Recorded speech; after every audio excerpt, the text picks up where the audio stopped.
ஆண்டவராகிய இயேசு கிறிஸ்துவின் நாமத்தில் காலை வாழ்த்துக்கள். இன்றைய மன்னா, இதோ நான் மாம்சமான யாவருக்கும் தேவனாகிய கர்த்தர், என்னாலே செய்யக்கூடாத அதிசயமான காரியம் ஒன்றுண்டோ?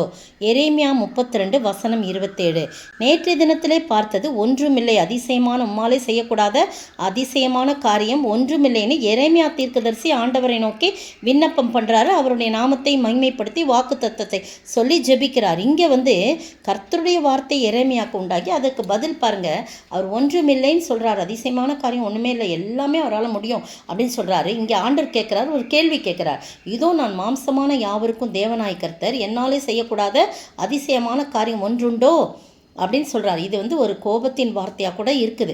ஏன்னா இந்த ஜனங்கள் அவ்வளோ நேசித்து அப்படி செய்கிறாரு. ஆனால் அந்த ஜனங்கள் ஆண்டவருடைய கற்பனைகளெல்லாம் கை கொள்ளாதபடி பாகாலுக்கு தூபம் காட்டி இப்படியாக அவங்க இருக்கிறாங்க. அதனால் அவருக்கு ரொம்ப கஷ்டமாக போகுது. அதனால் வேதனையின் மத்தியிலே எழுந்த குரல் என்று கூட சொல்லலாம். 28 வசனம் பாருங்கள். அவர் சொல்கிறாரு, ஆதலால் நான் இந்த நகரத்தை கல்தேயர் கையிலும் பாபிலோன் ராஜாவாகிய நேபுகாத்நேச்சாரின் கையிலும் ஒப்பு கொடுக்கிறேன் என்று அவன் இதை பிடிப்பான் என்று கர்த்தர் சொல்கிறார். ஏன்னா இந்த நகரத்துக்கு விரோதமாக யுத்தம் பண்ணுகிற கல்தேயர் உட்பிரவித்து இந்த நகரத்தை தீக்கொளுத்தி இதை சுட்டெரிப்பார்கள். எனக்கு கோபம் உண்டாக்கும்படி எந்த வீடுகளின் மேல் பாகாலுக்கு தூபம் கட்டி அந்நிய தேவர்களுக்கு பானபலிகளை வார்த்தார்களோ அவர் அந்த வீடுகளையும் சுட்டெரிப்பார்னு சொல்கிறார். இந்த அதிசயமான காரியம் ஒன்று உண்டோன்னு கேட்கும்போது எனக்கு என்னாகமத்தில் ஒரு கேள்வி ஆண்டவர் கேட்ட கேள்வி ஞாபகம் வந்துச்சு. அது என்ன அப்படின்போது என்னாகமம் 11 அதிகாரம் 23 வசனத்தில் பாருங்கள். கர்த்தர் மோசையை நோக்கி, கர்த்தருடைய கை குறுகி இருக்கிறதோ, என் வார்த்தையின்படி நடக்குமோ நடவாதோ என்று நீ இப்பொழுது காண்பாய் அப்படின்னு சொல்கிறார். என்னன்னா இஸ்ரவேல் ஜனங்கள் மோசையை பார்த்து ரொம்ப முறுமுறுக்கிறாங்க. என்ன முறுமுறுக்கிறாங்க? எங்களுடைய உள்ளெல்லாம் வாடி போகுது, இந்த மன்னாவை தவிர வேறு ஒன்றுமே இல்லையே, எங்களுக்கு இறைச்சியை யார் கொடுப்பான்னு அழுகுறாங்க.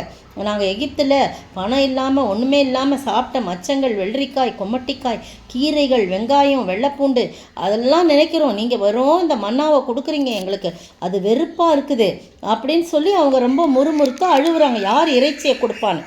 அப்போ மோசே ஆண்டவர்கிட்ட முறையிடுறான். என்ன ஆண்டவரே இப்படிலாம் செய்கிறீங்க? அப்போ ஆண்டவர் சொல்கிறாரு மோசையை பார்த்து, நாளைக்கு இந்த ஜனங்களை நோக்கி, நாளைக்காக உங்களை பரிசுத்தம் பண்ணுங்கள், நீங்கள் இறைச்சி சாப்பிடுவீர்கள், எங்களுக்கு இறைச்சி சாப்பிட கொடுப்பவர் யார் என்று எகிப்தில் எங்களுக்கு சௌக்கியமாக இருந்தது சொல்லி கர்த்தருடைய செவியல் கேட்க அழுதீர்களே, ஆகையால் நீங்கள் சாப்பிடும்படி கர்த்தர் உங்களுக்கு இறைச்சியை கொடுப்பார்.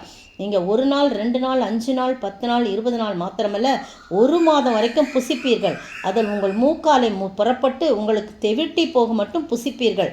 உங்களுக்குள்ளே இருக்கிற கர்த்தரை நீங்கள் அசட்டை பண்ணி, நாங்கள் ஏன் எகிப்திலிருந்து புறப்பட்டோம் என்று அவருக்கு முன்பாக அழுதீர்களேன்னு சொல்ல. எவ்வளோ ஒரு வேதனையான குரல் பாருங்கள்.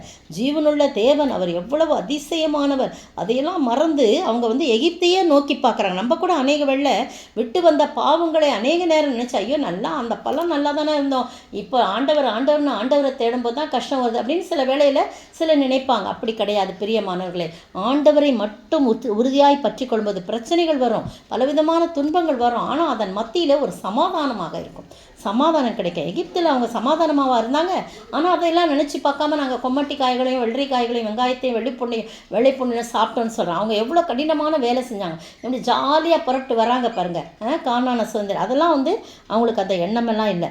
அப்போ மோசே கேட்குறாரு, ஆண்டவரே என்னப்பா, காலாட்கள் மட்டும் 6 லட்சம் பேர் இருக்காங்க, 1 மாதம் முழுவதும் புசிக்கும்படி அவங்களுக்கு இறைச்சியை கொடுப்பேன்னு சொல்கிறீங்களே, ஆடு மாடுகளை அவங்களுக்காக அடித்தாலும் அவர்களுக்கு போதுமா, சமுத்திரத்து மச்சங்களையெல்லாம் அவர்களுக்கு சேர்த்தாலும் அவர்களுக்கு போதுமான்னு கேட்டவன தான் ஆண்டவர் சொல்கிறாரு, நீ என்ன அப்படி குறைவாக எடை போட்ட? கர்த்தருடைய கை குறுகி இருக்கிறதோ, என் வார்த்தையின்படி நடக்குமோ நடவாதோ என்று நீ இப்பொழுது காண்பாயின்னு சொல்லி சொல்கிறான். அப்போ பார்த்தீங்கன்னா 31 வசனத்தில், அப்பொழுது கர்த்தரிடத்திலிருந்து புறப்பட்ட ஒரு காற்று சமுத்திரத்திலிருந்து காடைகளை அடித்து கொண்டு வந்து பாளையத்தின் சுற்றிலும் இந்த பக்கம் 1 நாள் பிரயாணம் மட்டும் அந்த பக்கம் 1 நாள் பிரயாணம் மட்டும் தரையின் மேல் 2 முழ உயரம் விழுந்து கிடக்க செய்தது. அப்பொழுது ஜனங்கள் எழும்பி அன்று பகல் முழுவதும் முழுவதும் மறுநாள் முழுவதும் காடைகளை சேர்த்தார்கள். கொஞ்சமாய் சேர்த்தவன் 10 ஓமர் அளவு எடுத்தான். அவைகளை பாளையத்தை சுற்றிலும் தங்களுக்காக குவித்து வைத்தார்கள். பாருங்க, எவ்வளோ அவருக்கு கோபம் வருது. செஞ்சார். ஆனால் கோபம் பார்த்தீங்களா, கர்த்தருக்கு விரோதமாக செய்யும்போது கோபம் வருது. அடுத்த வசனம், தங்கள் பற்கள் நடுவே இருக்கும் இறைச்சி அவர்கள் மென்று தின்னு முன்னே கர்த்தருடைய கோபம் ஜனங்களுக்குள்ளே மூண்டது. கர்த்தர் ஜனங்களை மகா பெரிய வாதையால் வாதித்தார் என்று சொல்லப்பட்டிருக்கு. நீங்களும் நானும் கர்த்தரை நம்ம சோதிக்கக்கூடாது. ஆண்டவரே நீங்கள் தான்ப்பா, நீங்கள் தான் சொல்லி அவரையே ஃபுல் அண்ட் ஃபுல் சரண்டர் ஆகிடும்போது அழகாக நம்மளை நடத்துகிறத நம்மளே பார்ப்போம். அதை விட்டுட்டு இப்படி முறுமுறுத்து கொண்டிருந்தோம் என்றால் கர்த்தர் நிச்சயமாய் நமக்கு அவருடைய கோபத்துக்கு ஆளாகும். எனவே பிரியமானவர்களே, பாருங்கள், கர்த்தரால் செய்ய முடியாத ஒரே ஒரு காற்று தான்.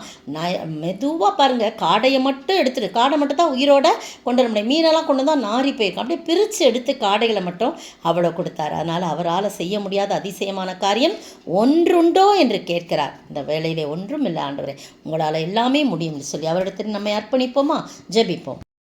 என் இயேசுவாலாகாததொன்றுண்டோ, என் இயேசுவாலாகாததொன்றுண்டோ, என் இயேசுவாலாகாதது, என் இயேசுவாலாகாதது, என் இயேசுவாலாகாததொன்றுண்டோ, என் இயேசுவால் எல்லாம் ஆகும், என் இயேசுவால் எல்லாம் ஆகும், என் இயேசுவால் எல்லாம், என் இயேசுவால் எல்லாம், என் இயேசுவால் எல்லாம் ஆகும். ஸ்தோத்திரிக்கிற ஆண்டவரே, மாலை செய்யக்கூடாத அதிசயமான காரியம் ஒன்றுண்டோன்னு கேட்குறீங்க.